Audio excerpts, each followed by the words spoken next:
wala mitambong sa Kongreso, sa Senado na lang matud pa mutambong si Vice President Sara Duterte sa pagtuki sa 2025 budget sa iyang opisina. Dugang sa bise, dili siya mukanaog sa pwesto sanglit gibutaran siya sa milyon-milyong Pilipino. Ari ang report ni Argil Relator. Hindi ako aalis dito dahil nilagay ako ng mga tao dito believing that I will work for the country. And that is what we did. We worked. Kana ang tubag ni Vice President Sara Duterte human gisulti sa usa ka kongresista nga kung dili na interesado ang bise sa iyang trabaho kay mamahimong pangayoon nga mukanaog na siya sa pwesto. Hindi naman kasi ako sasagot sa young guns dahil kailangan ko sumagot sa 32 million na bumoto sa akin, hindi sa isa or dalawa na tao. Una na gisaway sa mga kongresista si VP Sara tungod sa wala niini pagtambong sa Kongreso aron depensahan ang gipangayo nga budget sa OVP para sa tuig 2025. Kahinumdumang nagpadala og sulat ang bises sa komite nga ginabili na niya ang desisyon sa Kongreso labot sa proposed budget sa OVP.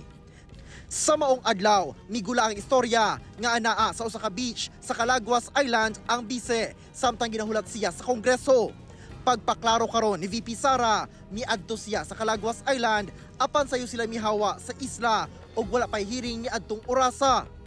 32 was it na umalis ako doon sa Calaguas. Ang budget hearing started 10 a.m.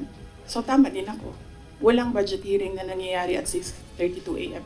Walang congressman magigising ng 6:32 a.m. para magtrabaho. Ang gumagawa lang ng ganyan ang mga executives na hindi natutulog para magtrabaho.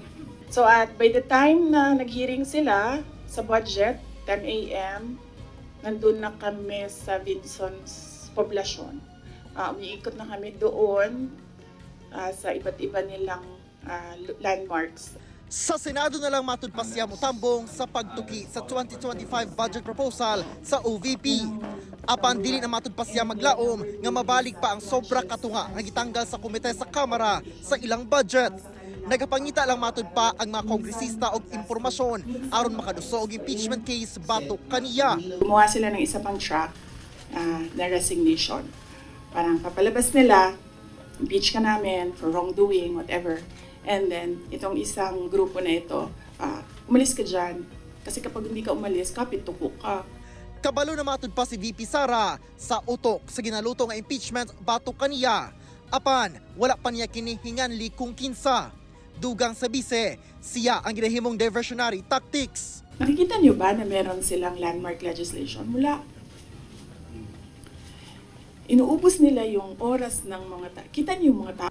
Ginapangayuan pa og pahayag ang Kongreso labot sa pahayag ni VP Sara. Ako si Argil Relator para sa One Mindanao.